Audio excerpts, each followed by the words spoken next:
बाबा केदार का कपाट बंद हो गया है। फिर अचानक क्यों पहुंचा एक साधु? बर्फबारी के बीच पूरे शरीर को गाड़ दिया और ठंड में तप कर रहा साधु कौन है? भयानक ठंड में बिना कपड़ों के तप। जिसने भी देखा इस बाबा को देखता रह गया। ये तप कोई आसान नहीं है। इस तप को करना किसी साधारण इंसान के वश की बात नहीं है।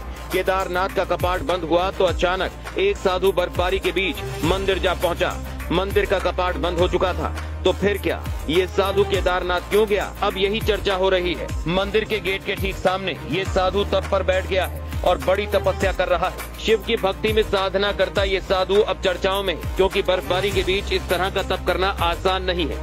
जो कपड़े पहनकर भी 1-2 घंटे नहीं रह पाते, लेकिन इस साधु ने तो कपड़े भी पूरे नहीं पहने हैं और कड़ी तपस्या में लीन है। मौसम बदलने के बाद केदारनाथ में खूब बर्फबारी हो रही है। पूरा मंदिर परिसर सफेद बर्फ की चादर से मानो ढक गया हो, लेकिन फिर भी मंदिर के बाहर इतनी कठिन तपस्या करता ये साधु अब लोगों की नजर में आ चुका है, क्योंकि जिस तप को ये कर रहा है वो तप काले पानी की सजा के बराबर है। लेकिन इतनी ठंड में भी इस साधु को सर्दी नहीं लग रही है। भगवान शिव की महिमा में लीन इस साधु को लेकर लोग काफी सोच में पड़े हैं, क्योंकि उसने ठान रखा है कि वो इसी बर्फबारी के बीच भगवान शिव का तप करेगा।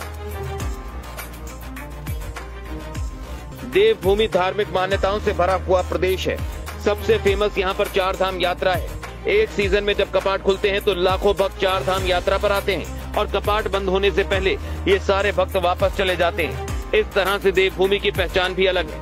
सिर्फ 4 धाम ही नहीं बल्कि कई और मंदिर हैं जो काफी चर्चाओं में हैं।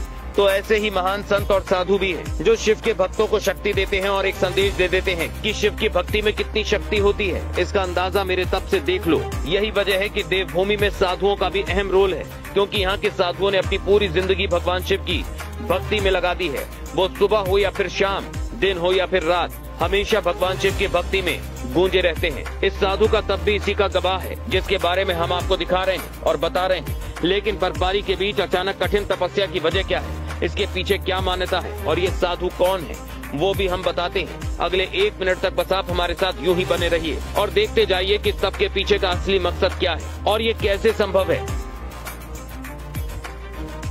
बाबा केदारनाथ के भीतर की शक्ति किसी को बताने की जरूरत नहीं है, क्योंकि सच्चे मन से जो भी मांगा जाता है बाबा केदार वो दे देते हैं। जैसे ही बर्फबारी शुरू होती है तो ये साधु भी केदारनाथ पहुंच जाते हैं और बिना कपड़ों के बर्फ के बीच बैठकर भगवान शिव की आराधना में लीन हो जाते हैं। इनकी भक्ति इतनी कठिन होती है कि ये जब भक्ति में त्याग करते हैं तो भूल जाते हैं कि बर्फबारी कितनी हो रही है। कभी कभी अगर ज्यादा बर्फबारी हुई तो ये लोग अपने पूरे शरीर को बर्फ में दबा लेते हैं। भगवान शिव की भक्ति में लीन ये साधु लोग पूरे शरीर को बर्फ में गाड़ते ही नहीं बल्कि आंखें भी नहीं खोलते हैं जब तक इनका तप पूरा न हो जाए। कड़ाके की ठंड और -, डिग्री तापमान से नीचे वाले स्थान में इस तरह के तप से लोगों में भक्ति का संदेश देते हैं कि शिव की भक्ति में कितनी शक्ति होती है।